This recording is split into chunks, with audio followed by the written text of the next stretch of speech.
सभी हुए मैं बहुत बहुत आभार व्यक्त करना चाहता हूँ पूजनीय भिक्षुणी सुनीति जी का। हम बौद्ध क्यों बने, इस विषय में उन्होंने बहुत सारी जानकारी हमारे समक्ष रखी। बाबा साहब डॉक्टर अम्बेडकर जी के जीवन के कई कोटेशन भी उन्होंने हमें याद दिलाए। उनका बहुत बहुत आभार।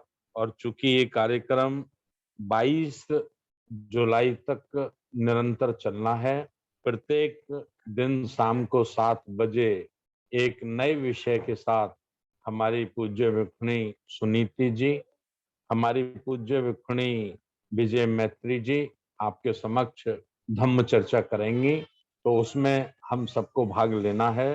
केवल मैं यही निवेदन करना चाहता हूँ, जैसा उन्होंने उल्लेख किया कि कुछ लोग ऐसा कहते हैं कि धम्मों में जाति वर्ण नहीं आना चाहिए।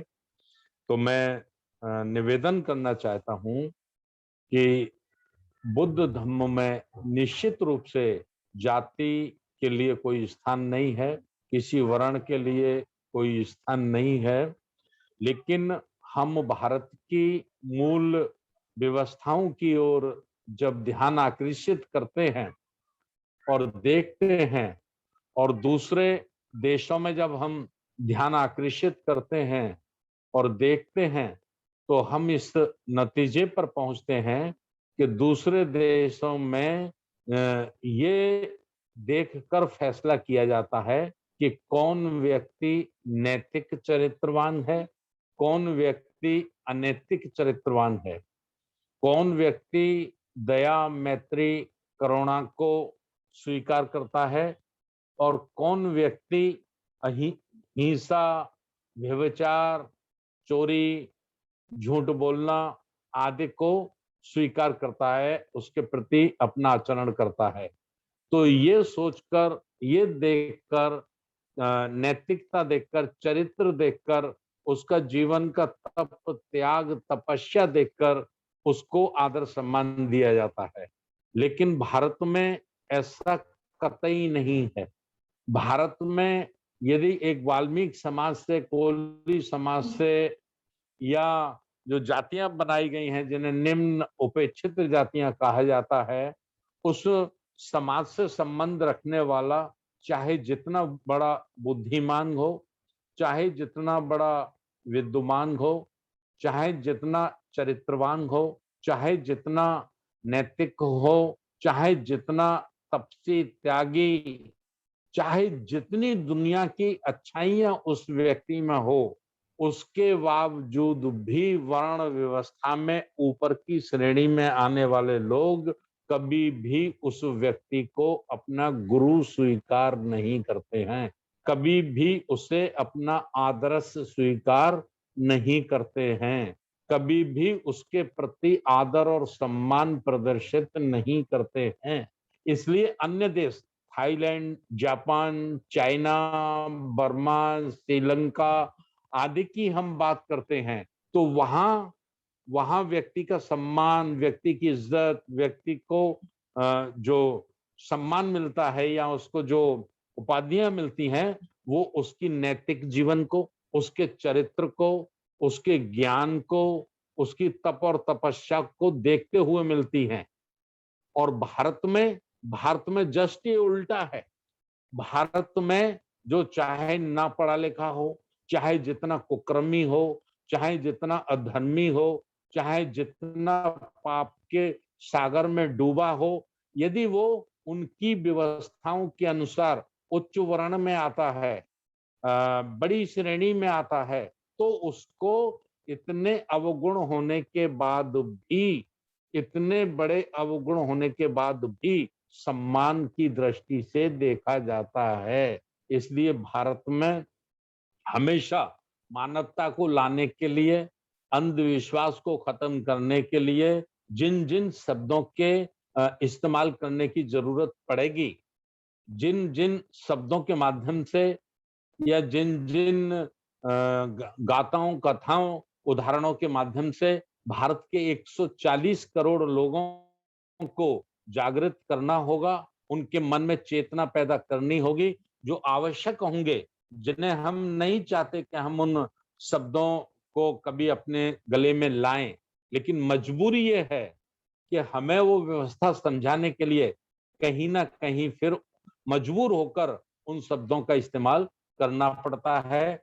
इसलिए मैं पूजनीय भिक्षुणी सुनीति जी से 100% सहमत हूं कि बाबा साहब डॉक्टर अम्बेडकर के जो स्लोगन हैं, उनके जो उदाहरण हैं, उनके जो भाषण हैं, वो समूची मानवता को इस देश में उसका विकास करने के लिए, उसको विकसित करने के लिए और भारत को प्रबुद्ध भारत, बौद्धमय भारत बनाने के लिए अत्यंत आवश्यक हैं और हमें उनका इस्तेमाल करना ही होगा। ये निवेदन करके मैं अपनी आज की वेबिनार को यही समाप्त करने की घोषणा करता हूं और अपने राष्ट्रीय कार्यकारी अध्यक्ष सम्मानित मास्टर बादल सिंह बौद्ध जी से निवेदन करता हूं कि वो आगे की कार्रवाई संचालित करें। ये 110 साथ के करीब जुड़े, सभी का बहुत बहुत धन्यवाद। और हम रोज शाम को 7 बजे पूजनीय भिक्षुणी संघ से धम्म देशना लेंगे। आप ज्यादा से ज्यादा साथी जुड़ें और 18 जुलाई दिन रविवार समय दोपहर 12 बजे आप लोग ज्यादा से ज्यादा संख्या में जुड़ें, पेन और नोटिंग बुक लेकर बैठें। हमारे राष्ट्रीय आचार्य आदरणीय इंजीनियर किशोर बौद्ध साहब का 2 घंटे का प्रशिक्षण होगा। बहुत विशेष अच्छी बातें जो इस देश और धम्म के लिए आवश्यक हैं, आप लोगों के बीच में रखी जाएंगी और ज्यादा से ज्यादा साथियों को, अपने परिवार, रिश्तेदार, नातेदार, ज्यादा से ज्यादा साथियों को आप उस प्रशिक्षण में जोड़ने का कष्ट करें। ये कहकर मैं अपनी वाणी को विराम देता हूँ। नमो बुद्धाय, जय भीम। आप 1 मिनट ताई साहब को भी साधुवाद जय भीम बोल दीजिए। जी। आदरणीय ताई जी ने, जो रजनी नागरे हैं भोपाल से, और उनको बहुत अच्छा ज्ञान है, समय समय पर वो भी हमारा बहुत अच्छा मार्गदर्शन करती हैं और हम निवेदन करना चाहेंगे ताई जी से कि समय समय पर वो अपने समय अनुसार समय ले लिया करें, आधे घंटे का, 1 घंटे का, और धम्म के प्रति जो उन पे ज्ञान का खजाना है वो हमारे देश के सभी नागरिकों तक पहुंचाने की कृपा करें। और कल के भोजन दान के लिए उन्होंने भिक्षुणी संघ के लिए भोजन, दोनों वक्त का नाश्ता, चाय पानी आदि पर जो खर्च होने वाला है उसके लिए उन्होंने राष्ट्रीय बौद्ध महासभा को 10,000 रुपए का धम्म दान किया है। हम उनका बहुत बहुत आभार व्यक्त करते हैं। कुदरत और तथागत से प्रार्थना करते हैं कि आदरणीय नागरे ताई जी स्वस्थ रहें, उनका परिवार स्वस्थ रहे और सदैव वो इसी तरह हमारा मार्गदर्शन करती रहें, हमारा हौसला बढ़ाती रहें। उनको बहुत बहुत आभार। साधुवाद भाव, बहुत बहुत साधुवाद, बहुत बहुत आभारी हूँ मैं आपकी। धन्यवाद ताई जी, धन्यवाद। उत्तम और प्रासंगिक समय है, प्रेरणादायी क्षण है कि राष्ट्रीय बौद्ध महासभा के कार्यालय में भिक्षुणी संघ का पहली बार ऐसा शिविर हो रहा है। हम भविष्य में भी और इसी प्रकार के शिविर लगाते रहेंगे, क्योंकि राष्ट्रीय बौद्ध महासभा धम्म की जो फाउंडेशन है मित्रवत व्यवहार, उसके साथ कार्य करने के लिए वचनबद्ध है।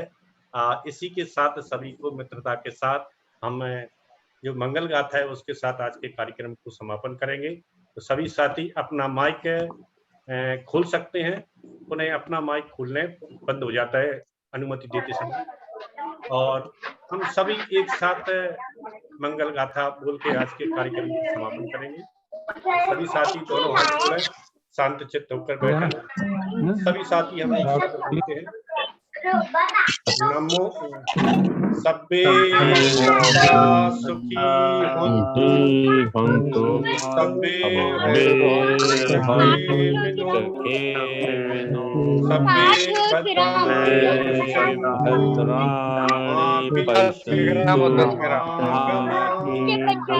सब्बे सत्ता सुखी भवन्तु सब्बे भद्राणि पश्यन्तु मा किंचित् दुःखमाप्नुयात् सब्बे सत्ता सुखी भवन्तु सब्बे भद्राणि पश्यन्तु सब्बे भद्राणि पश्यन्तु मा किंचित् दुःखमाप्नुयात् साधु साधु